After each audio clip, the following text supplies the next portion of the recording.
You're listening to the Fresh Hell podcast.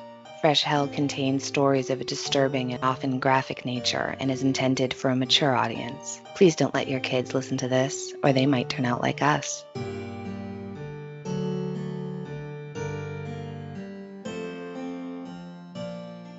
Hi, we're Eliza, Allison, and Carlin, and we're the hosts of Resolved Mysteries podcast. Our podcast follows the 80s and 90s television show Unsolved Mysteries, hosted by Robert Stack. If you like true crime stuff, ghost stuff, alien stuff, this is your podcast. We do in-depth research on all of the segments that Unsolved Mysteries aired and give you the latest updates on every case. Resolved Mysteries podcast is available wherever you get your favorite pods. Join us, and perhaps you may be able to help solve a mystery. Hi, I'm Johanna from Austria. And I'm Annie in the USA. And you are listening to Fresh Hell, the most international of all your international podcasts. And you just heard the promo for Resolved Mysteries, a podcast hosted by three lovely ladies. At the moment, they are at season 4 of their podcast, so you have a bunch to binge when you head on over. Nice. We would like to welcome you to Fresh Hell, our weekly podcast where we discuss cases of a mysterious and macabre nature. Murders, of course. If you're new, we are very glad you found us, and the way our show works is we alternate choosing a story to tell you each week, and if it's one we both know, we'll tell you about it together, and otherwise we tell each other and you at the same time. So that's what we're doing today. This is one that I'm not sure how I found out about this one. I think I read a news article, a more recent news article, and was sort of fascinated by it. And since we last spoke, I did see Alanis, and it was the second time that I had seen her. I saw her in 1996 at Great Woods, and a little band called Radiohead opened for her, which was interesting. Really good show. This time it was Garbage, and again, great show. And if I'm honest, it seems like a lifetime between when I was 19 and when I was 44. Now, it feels like, wow. It's like a different life, I know.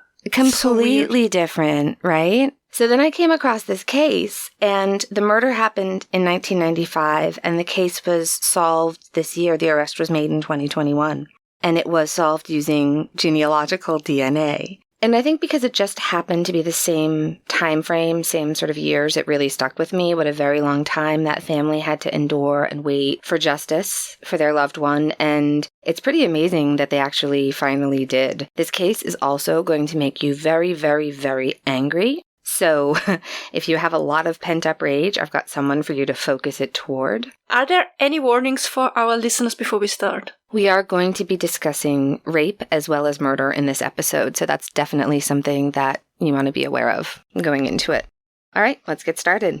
So our story takes place in Beaumont, Texas, which is about 85 miles or 137 kilometers east of Houston. And this is a direct quote from their tourism website, which we'll, of course, link to. I just thought I love it. So, quote, "Travelers come from long distances to enjoy Southeast Texas's outdoor opportunities, including fishing, hunting, birding, paddling, and yes, holding live alligators. On the border of Louisiana, but thoroughly Texan, Beaumont embraces both brisket and crawfish," end quote. I feel like they've really let you know who they are with that last statement. That's your South Texas surf and turf, I guess, there, right? Where I live, it's kind of like lobster, sometimes shrimp, but usually lobster and steak. And there you're going to get brisket and crawdads. Is surf and turf a popular thing over there? I feel like it's a super American thing, but maybe it's been catching on, or was it always a thing? I don't know. I actually just had surf and turf when we celebrated my dad's birthday. So that's nice. What we decided to do now for my dad,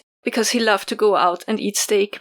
Oh, yeah. So we still do this for his birthday. And I usually order surf and turf, but this time they fucked up a bit.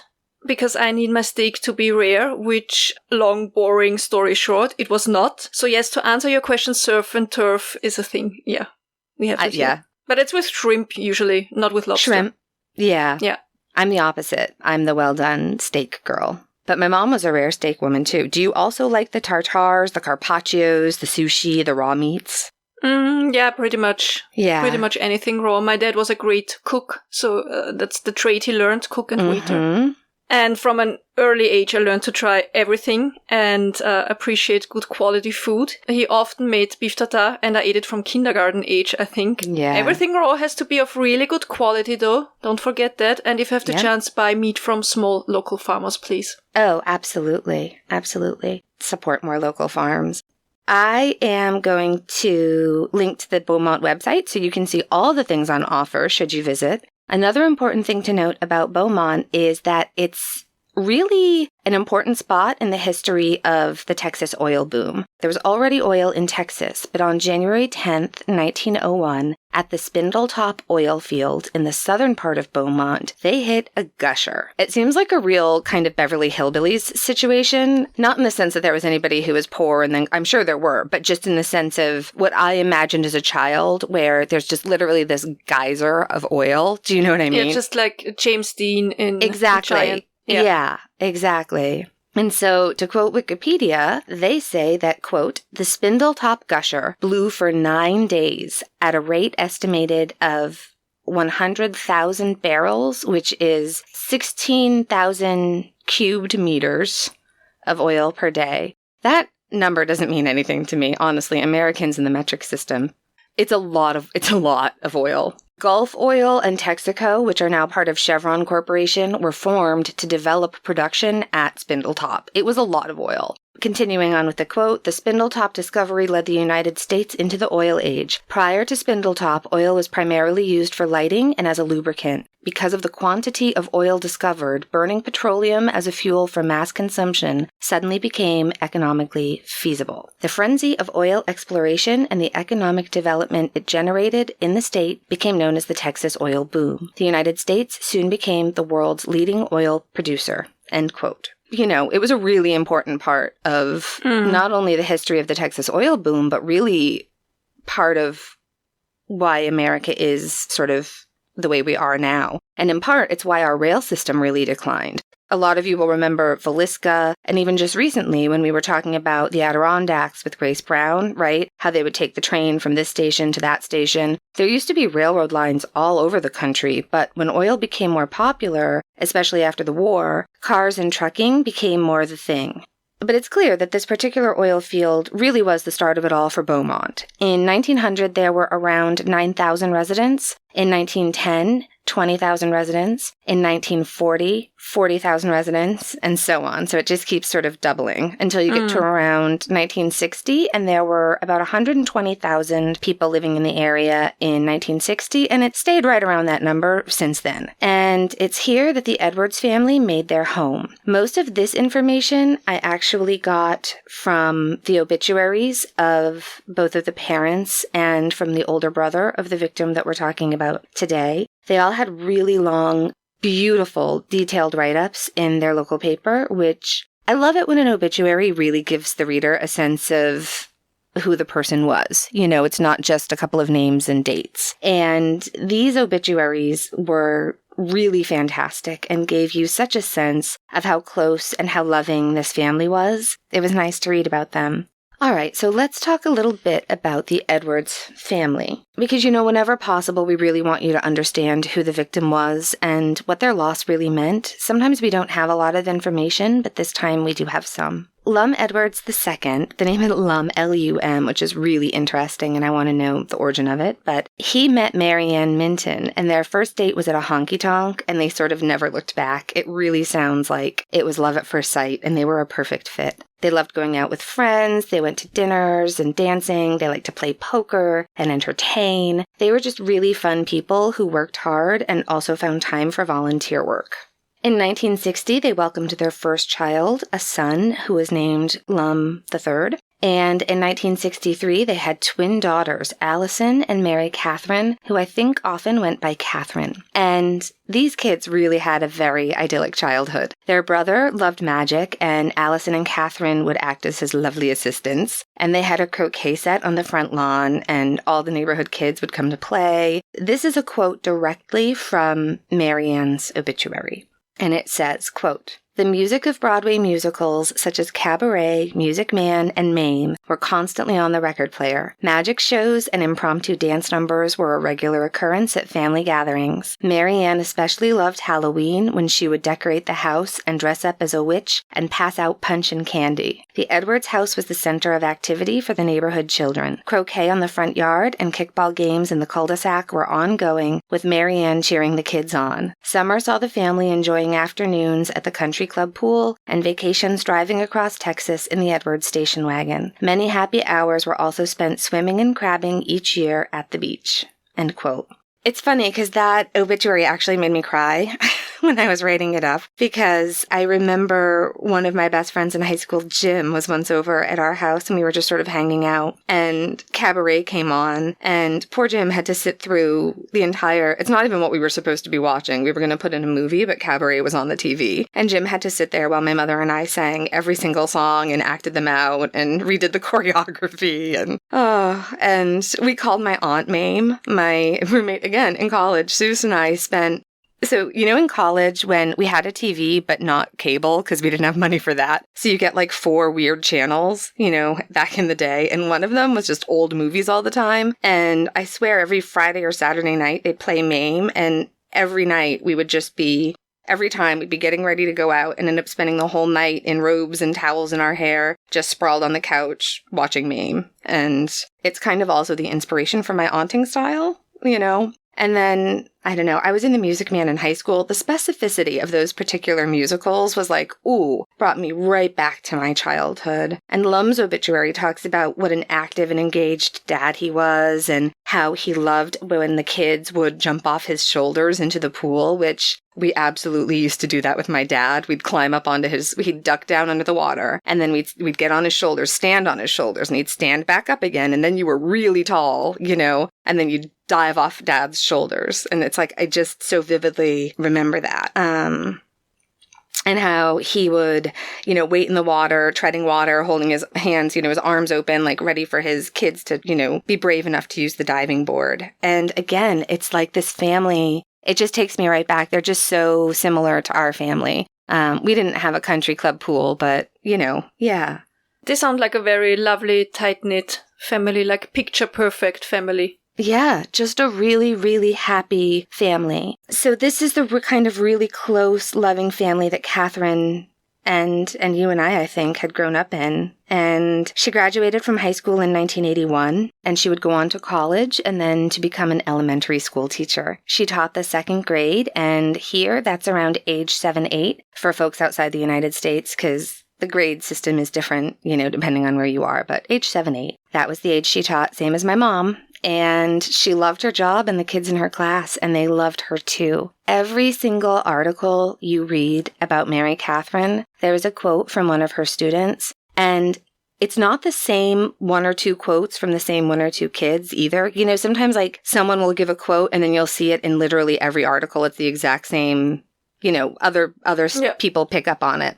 But not in this case. There are a lot of kids, now grown adults, who talk about how she really made them feel loved, how if a parent didn't provide a snack or forgot a snack when it was their turn to bring one in, she'd go out of pocket, and pick up snacks during her lunch break for them, that kind of thing. They just absolutely adored her. And her twin sister was also a teacher, and so she would always tell her kids that she has a sister who looks just like her, so that if you ever thought you saw her out, but she doesn't acknowledge you, you know what I mean? Like, if that happens, it's not me, it's my sister. And my dad and uncle have done the same thing. Like, my dad, when we moved from Western Mass to the Cape, my dad once got a sort of, there was a message on the answering machine like, John, did I make you angry? I tried to get your attention last week at the Big Y, and you completely ignored me. And Dad was like, oh, I didn't tell them we've moved. It was like, I need to tell them that was my brother, wasn't him. Yeah.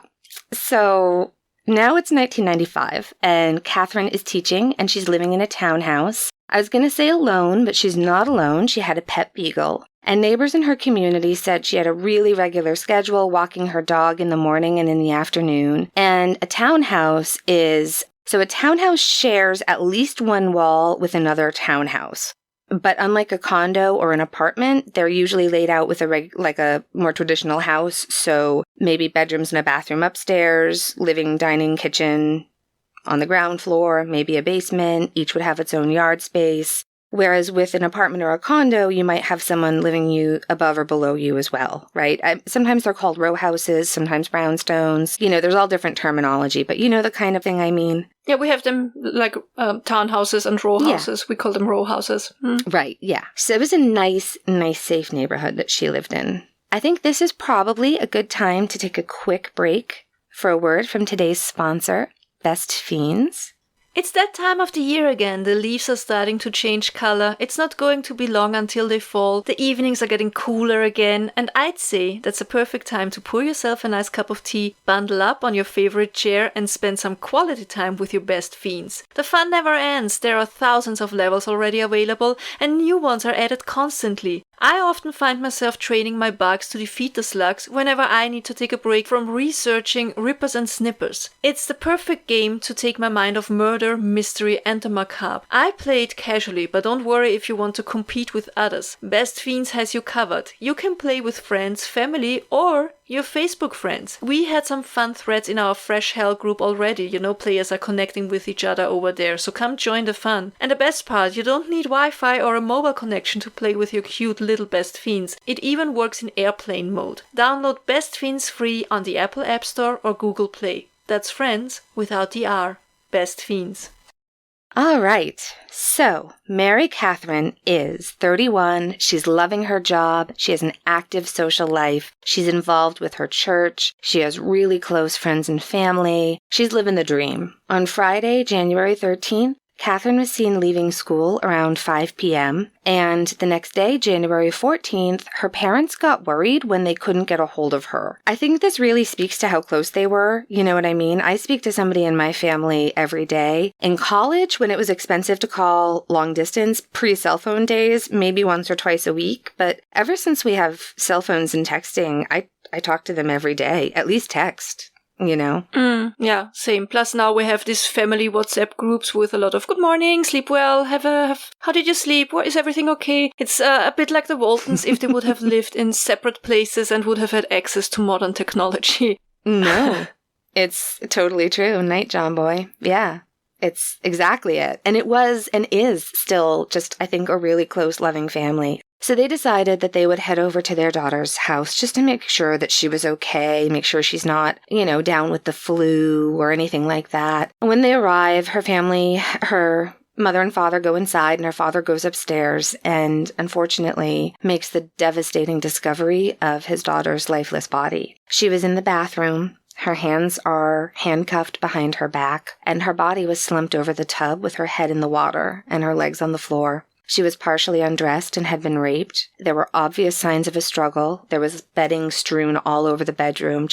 It was just a mess. It was obvious there had been a struggle. And she had dozens of defensive wounds, mostly bruising on her body. So it sounds like she did put up a fight, which leads me to the question, did the neighbors, I just don't want to go ahead, but did the neighbors hear anything? Did they hear the dog? Wait, what about the dog? Yeah, no, I found nothing. And I can only think of two scenarios, which maybe makes sense. I should also note that there was no sign of a forced entry at all, and she was someone who did keep her doors locked, and so police believe that she knew her killer and had let him in. One theory was if her killer came in, maybe if it was later at night, maybe her dog was in a crate, and oh, hey, it's so-and-so, and he's in the area and needed the bathroom, or gosh, wouldn't you know it, he got a flat tire like a block away from here and remembered she lived there. Could she use her phone? You know what I mean? Like some kind of something, some sort of ruse to get inside her house and then keep her quiet. The other possibility is that this information is something, and this is what I maybe suspect, is that the police had information, but they weren't sharing it. They always keep something back. So I'm wondering if it's something like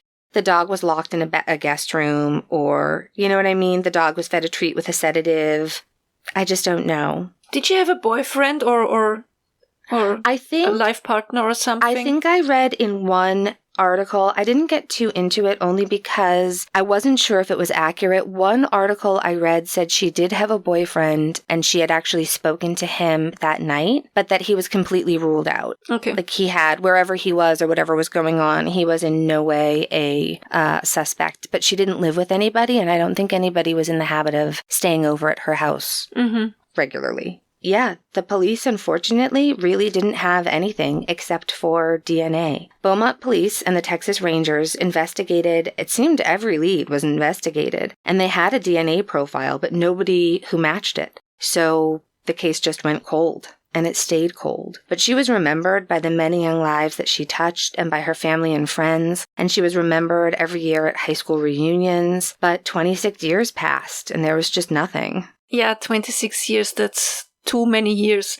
I'm always so sad for the families. I have the feeling that not knowing what happened exactly must be so hard, or not knowing, in this case, who did it, and there's just no justice served for so many years. You know, holding on to the hope that one day the killer will be found and that he will be brought to justice. This must be incredibly exhausting and hard and tiring. So, yeah, I can't imagine, because the sudden death of someone too young is something we've both experienced, right? And that on its own is such a hard thing to reconcile and survive and live through. But when it's intentional, when someone deliberately took away that life, I can't fathom it. So hard. Yeah. Okay, so you said the case was solved 26 years later. Obviously, that means that for all that time, they held on to the DNA samples without losing the evidence, to fire, to flooding, or just, losing it generally. Yeah. It's always so upsetting when this happens, and I'm just glad to hear that apparently here it wasn't the case, right? Right, yes. And they had even spent $10,000 on testing, which I think was a considerable amount of money at that time, when you look at what the budget was, that sort of thing, until early this year. And the detectives on the case, they never forgot about it. The DNA was sent into a genealogical website. I know some of you probably think that I can be a little out there with this sort of thing sometimes, but they lost their brother that was 3 years older than them, the twins. He passed away this January. So that's the second of the 3 siblings to pass. And they were very close to him. Do I think it's a complete coincidence that the genealogical DNA gave them their first lead, I think not long after her brother passed? I personally think maybe Big Brother was taking care of a little business on the other side, but it's okay if you don't. In any case, they get a bunch of hits, but it's nothing that's closer than like a third or fourth cousin. So they reach out to some of these people, and I assume they're just like, listen, we're trying to track down someone who raped and murdered this beautiful, kind, vivacious 31-year-old teacher. And eventually they got in touch with over 30 people who were like, hell yeah, I'll help you figure out who did this. Here's my DNA and here's my family tree. Good luck. Let me know if you have any questions. And they got to it. And it took a lot of work, but they finally narrowed it down. And boy, did they narrow it down. They were able to narrow it down to 2 brothers. One of them had no criminal record, but not the other one.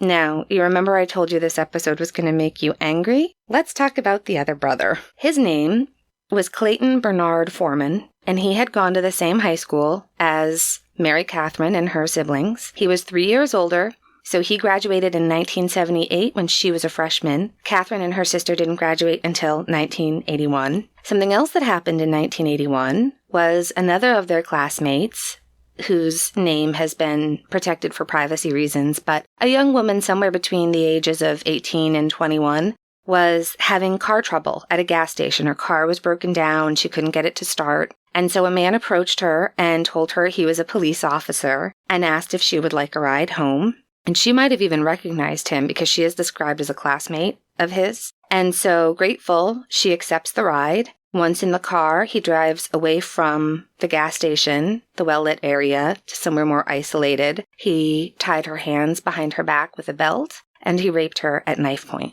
Clayton Bernard Foreman pled guilty to the rape of his former classmate at knife point while impersonating a police officer.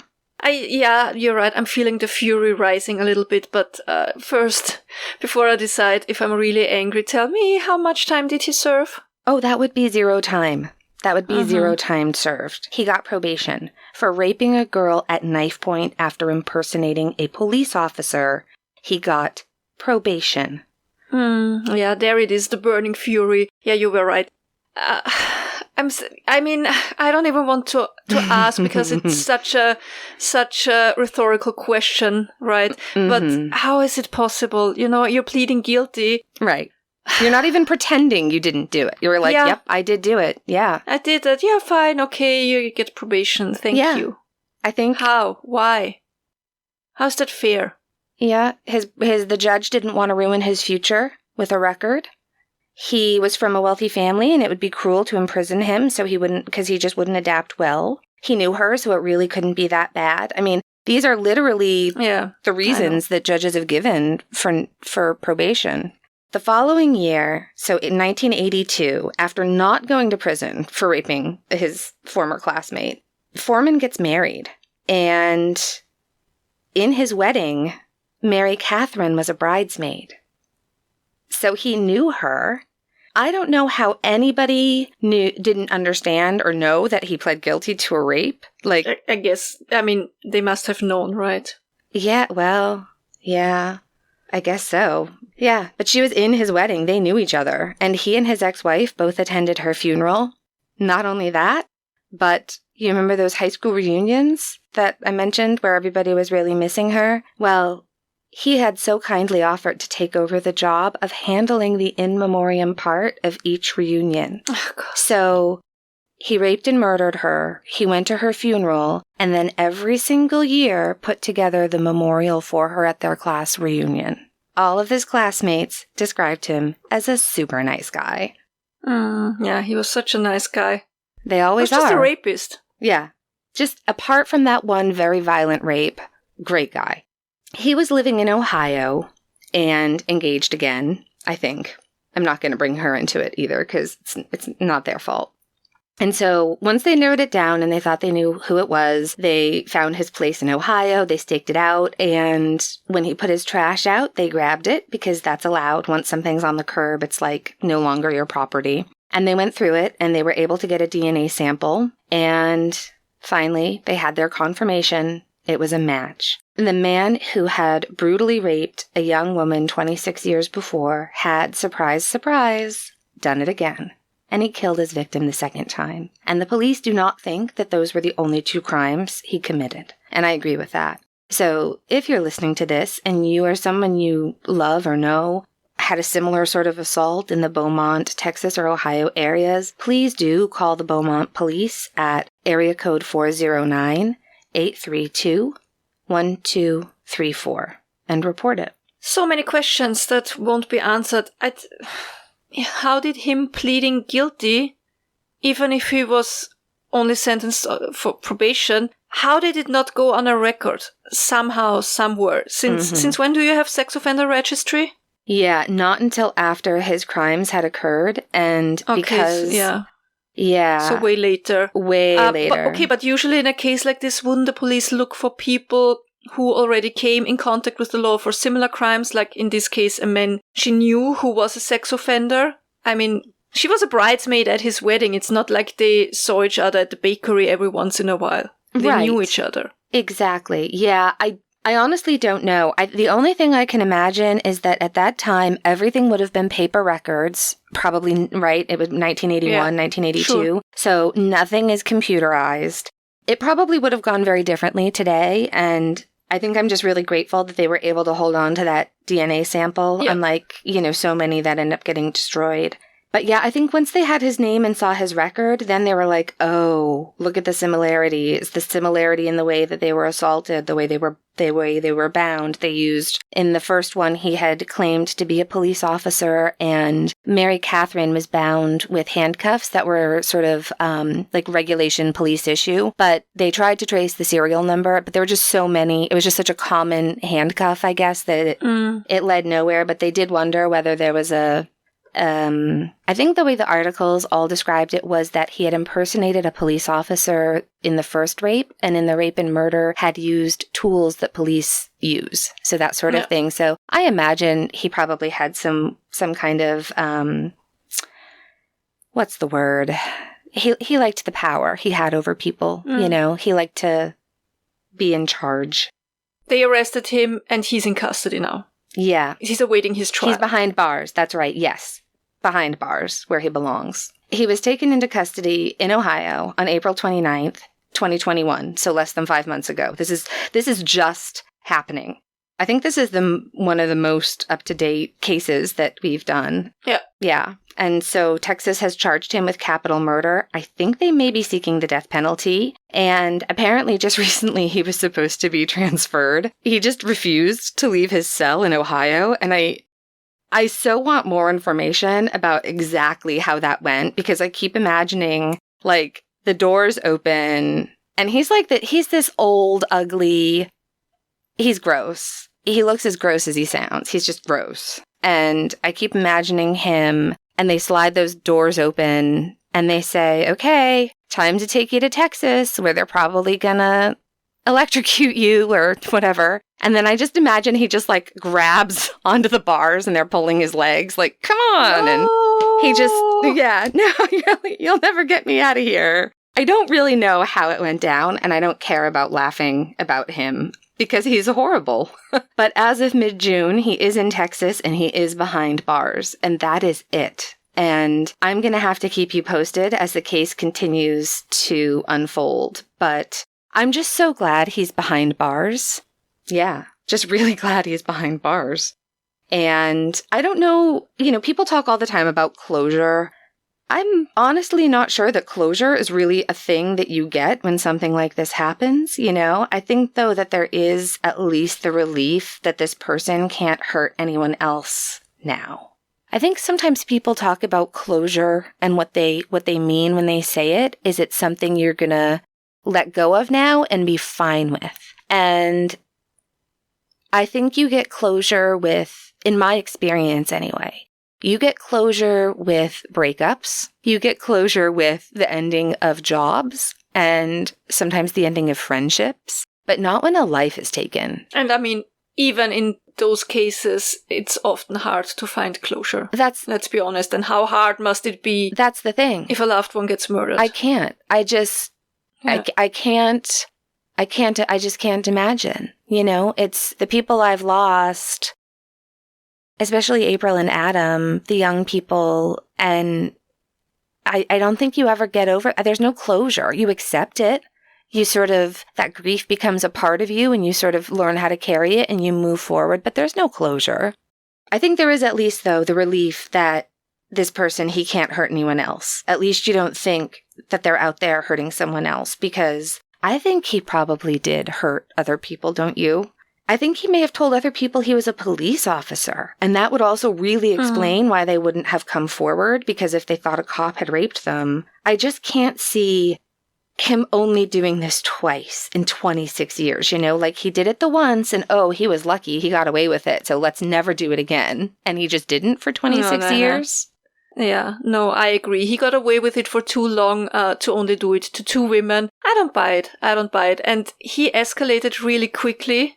Yeah. From horrible rape to horrible rape and murder. That's right. Maybe too quickly, the escalation there. Maybe there were not only more victims after Catherine, but also before Catherine, after he had raped the first woman. Well, the first woman that we know of. Mm-hmm. Yeah. Could have been more before her. Who knows? I think this is it. And we know I believe he had 3.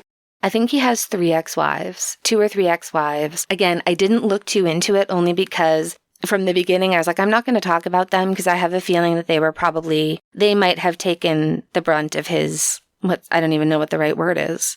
Do you know what I mean? Abusing them might have satisfied that thing in him. I don't really know, but I would suspect that there was abuse.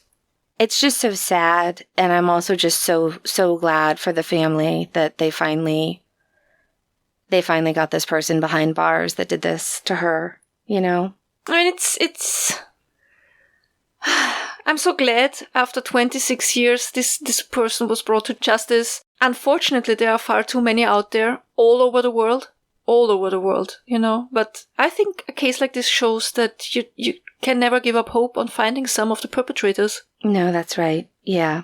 I'm just glad for the survivors that we know of. I think there are a lot more. And that was the very, very tragic but finally solved case of Mary Catherine Edwards. She was just a bright, beautiful woman taken away from her family and those who loved her far, far too soon. They also lost their brother at the beginning of this year, as I mentioned, so we're thinking of them, that whole family. If any of her relatives are listening, we're thinking of you. And in the same vein of people we have lost far too soon, we have some very sad news to share. You may know friends of the show, Melissa Morgan Humphreys, and her husband, Mark Humphreys, from Just the Tipsters podcast. Unfortunately, Mark passed very suddenly and unexpectedly from what we believe was a heart attack this past week. And if you could please do whatever it is you do, say a prayer, send good vibes, send healing thoughts, whatever you do to send love towards someone, please direct it Melissa's way as she goes through this just impossibly hard time. Mark was an incredibly talented musician as well as an all-around superb sort of human, and he's going to be deeply missed. We are thinking of you, Melissa. We love you, and you've got this. It's going to be all right. Yes, Melissa, just keep going. Yeah. I'm still without words. Something good. What you got? Something good. I'm very grateful for the beautiful early fall weather we have at the moment. It's sunny, but perfectly, this kind of temperature, not too hot, not too cold. You can wash your laundry and hang it outside in the sun. And on Sunday, we went to a Greek restaurant to celebrate my sister's 31st birthday. And it was so lovely. We could sit outside in the inner courtyard with both sides of the family together, which was very nice. And her son, my nephew, organized the whole surprise party, kind of. He's 12, and it was so cute. I love that. He made a cake with my mom. Yeah. So that's my something good. That's awesome. How about you? Yeah, mine's also family. I'm so grateful for our handy friends and family. I've mentioned before that we have this little family cottage on the Cape that we've had since, the early 70s, before I was born. Our friends and family, especially Misty, Joe, Kate, and Jim, have just been so incredibly helpful in painting, removing wallpaper, fixing broken things. It's been amazing, and we're so incredibly grateful for the help that our friends and family have given us to keep our little cottage. It's, I'm just feeling very lucky. Yeah, so thank you. Guys, if you enjoyed this episode and you are looking for ways to support us, please do us the huge favor and go to iTunes and I think now Spotify, right? Stitcher, maybe, I'm not sure. Audible.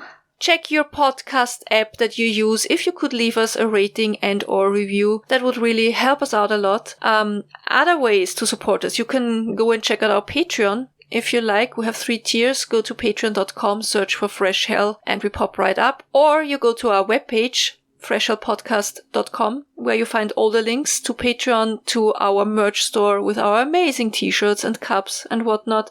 A link to our email, to our PO box if you want to get in touch with us, and to our Facebook group, which is also very lovely. It really is. And as always, please tell your pets we said hi.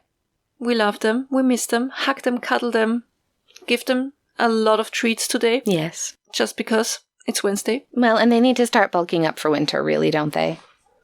It's true, yes. I mean, depending on where you live, but yeah, there's always a reason for a treat. They are good pets. They are really the greatest pets. The best pets. Yeah. Be kind to your fellow human being. That's right. At least once. And that's it. And until next week, if you're going through hell, keep going. Tschüss. Bye.